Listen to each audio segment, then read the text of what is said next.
ज़लज़ला आया तो उस टाइम मेरी उम्र 12 साल थी। अचानक से मकान गिर पड़ा। मकान गिरने के बाद इतनी आवाज़ें दी, अच्छा कौन, अंदर तो कोई भी नहीं था, तो अंदर तो मैं अकेली थी। ये है कि जब आधे घंटे तक मेरे अब्बू ने कहीं थोड़ी सी आवाज़ सुनी तो अपने हाथों से ना ऐसे मट्टी को खोदना वो शुरू कर दिया, और तो कोई चीज़ नहीं थी। बड़ी मुश्किल से मुझे निकाला, बालों को पकड़ के खींचा, बड़ी मुश्किल से फिर निकाला। ना कोई चीज़ थी ना और कुछ था, बस उस टाइम हालांकि इतना वो मट्टी खोदने में ना उनके हाथों से खून निकल रहा था, इतना उनके हाथ ज़ख्मी भी हो गए।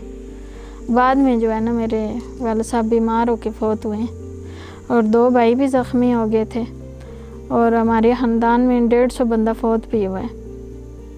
तो बड़ी दर्दनाक कहानी थी। 2 साल तक तो मैं बेड पे रही, मुकम्मल बेड तक, करवट तक जो है ना मैं नहीं चेंज कर सकती थी। अम्मी अब्बू मुकम्मल मेरे साथ, सीरियस कंडीशन ये वो, बस कभी हाथ का ऑपरेशन, कभी टांके लगा दें वो खुल जाएं, फिर ब्लीडिंग शुरू हो जाए, कभी क्या, बस इस तरह की कंडीशन मेरी 2 साल तक सीरियस कंडीशन रही।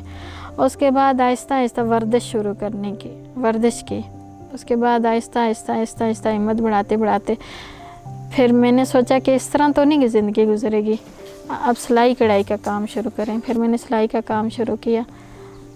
सिलाई को तो कर लेती हूँ अल्हम्दुलिल्लाह, अब पार्लर का भी करूँगी। अब मेरे पास पढ़ाई नहीं है, नहीं तो मैं कोई जॉब वगैरह कर लेती, कोशिश तो मेरी बहुत है।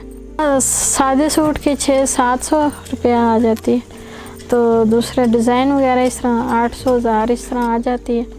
10 से 12,000 रुपया आ जाता है। कभी गांव में हूँ तो फिर नहीं होता, अगर शहर के अंदर हूँ तो फिर हो जाती है।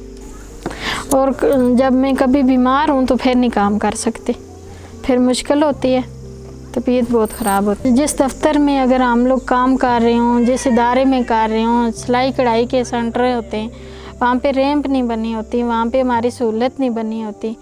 अच्छा, कुछ माजूर ऐसे होते हैं कि मेरे जैसे कोई काम नहीं कर सकते, कुछ लोग कर भी लेते हैं। गवर्नमेंट को चाहिए कि उनकी सपोर्ट करें, उनकी मेंटली हेल्प करें। माजूरी को माजूरी नहीं समझना चाहिए। मेरी तरह की जितनी ख़वातीन हैं उनको कुछ ना कुछ करना चाहिए, अपनी हिम्मत करनी चाहिए।